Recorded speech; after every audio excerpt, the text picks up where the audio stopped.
Those who refuse the gift of eternal life are condemned to wander in the darkness of eternal night. Coming this fall from SJS Direct. In the 50th and final issue of Batgirl, we are going to see your Ryan Wilder from the CW television series Batwoman become canon to the DC universe. Now, this whole bringing Ryan Wilder into the DC universe is a very troubling development because your Ryan Wilder seems like she's being brought into the DC universe based on the color of her skin tone and not the content of her character. Now, usually DC Comics, when they take a non-canon character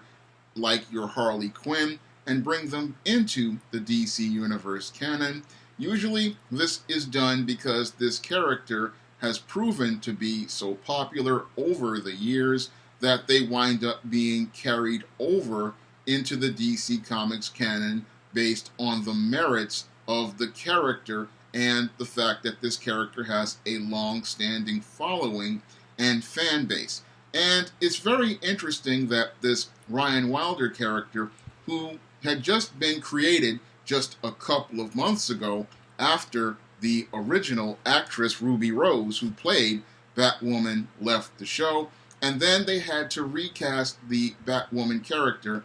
with the actress Javicia Leslie, who played Ryan Wilder. And this is not something that, again, is done in your comics most times, and that's what has me thinking that this is like an affirmative action hire and not something done legitimately based on merit. Because with this introduction of this Ryan Wilder character to the DC Universe in Batgirl number 50, it's looking like they're getting ready to make this, not only make this character a part of the canon, but they've introduced her to Barbara Gordon, and it looks like they're starting to set up the steps towards making your Ryan Wilder the brand new Batgirl, because in Batman 100, we saw Barbara Gordon, well, actually Batgirl 49, we saw Batgirl give up the mantle of Batgirl.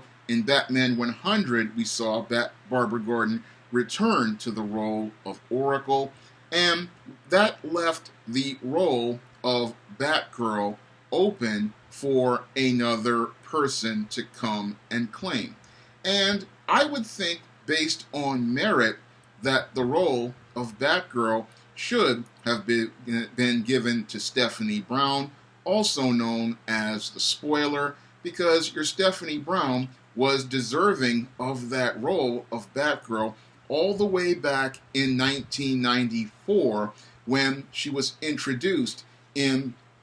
the Robin comics. And when she was introduced in the Tim Drake Robin comics, she was a fan favorite since those 1990s Tim Drake Robin comics. And she was, as I saw it, a perfect organic fit into the role of Batgirl. Unfortunately, DC Comics has not really been going out here to make an effort to give your Stephanie Brown the mantle of Batgirl that she has earned and deserves. Because when I look at Stephanie Brown as a character, she has proven that she has moved past being the Spoiler, who was basically the Clue Master's sidekick, and now is ready to take on a role in the Bat family, and she has taken on a role in the Bat family during Cataclysm. She was Robin for a period of time, the first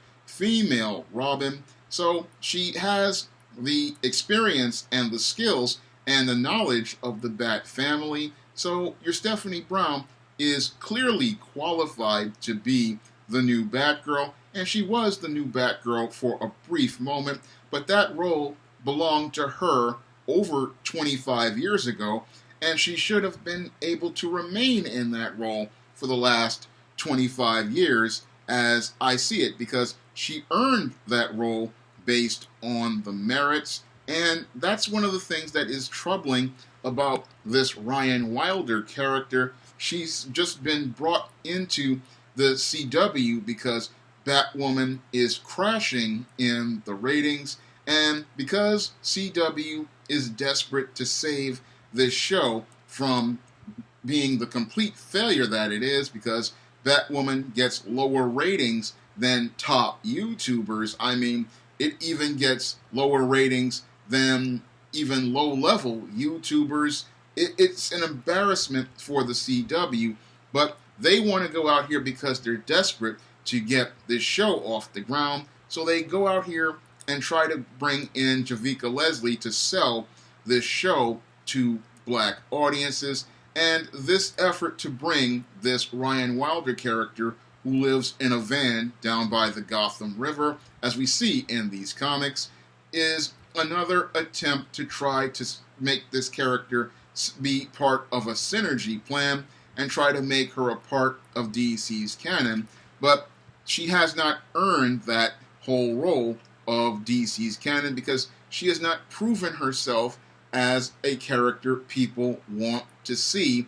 and people want to relate to. I mean, this character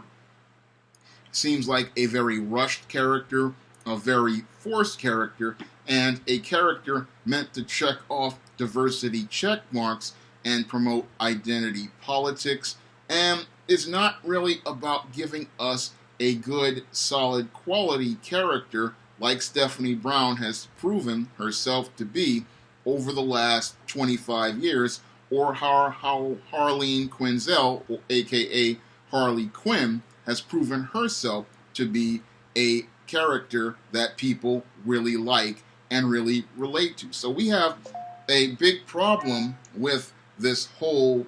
Ryan Wilder being brought into the DC universe. Here we have a character who was non-canon to the DC universe being forced into the canon, and another effort to promote forced diversity into the DC universe where it really doesn't need to be, because we've already got great black characters like your Batwing, who is Luke Fox and is very strong and masculine and a powerful hero in the Batman world. And we've also got the Signal, another young brother who is doing work as a hero. So you've already got black characters in the DC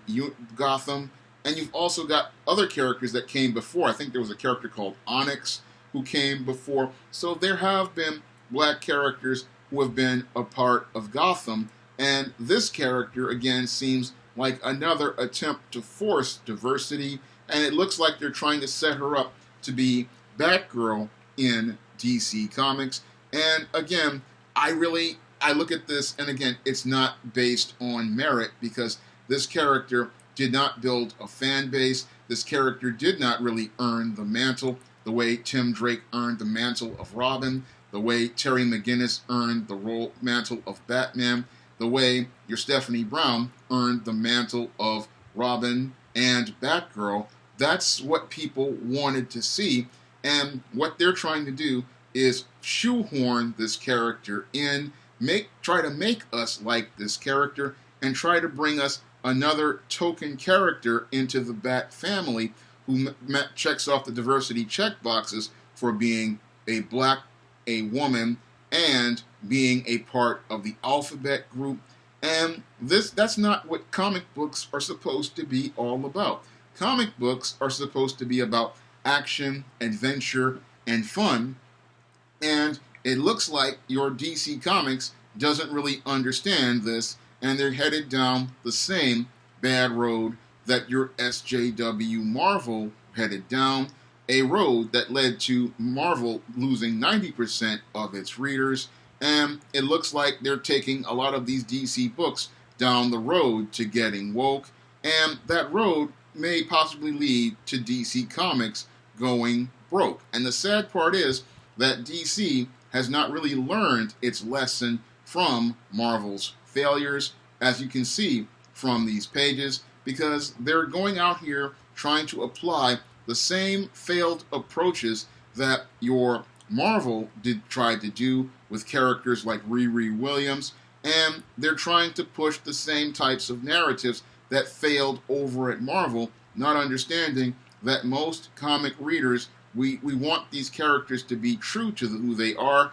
and if you want to do new characters to promote all of these diversities and identities, then create brand new characters, brand new concepts, and brand new stories, and let these characters go out here and be a part of those brand new stories and concepts, like what they're doing with that horrifically woke magical girl friendship squad over on Sci-Fi. Don't bring these characters into classic superhero stories, because these characters, they just don't fit organically, and there are already characters who already have earned these mantles and roles, and we want to see those characters grow and develop, and we're not seeing these characters grow and develop because many of these creators today, they want to show how woke they are, and the more woke they show they are, the more they break the DC universe. Now, if you want to pick up some of my comics featuring strong black heroines, like the ISIS series and the E-Steam series, you can find those books on Amazon.com in paperback and Kindle format. And if you want to pick up the first SJS Direct comic, you can pick up E-Steam Blast from the Past in paperback right now. And if you want to help me be able to develop the ISIS graphic novel from that E-Steam comic,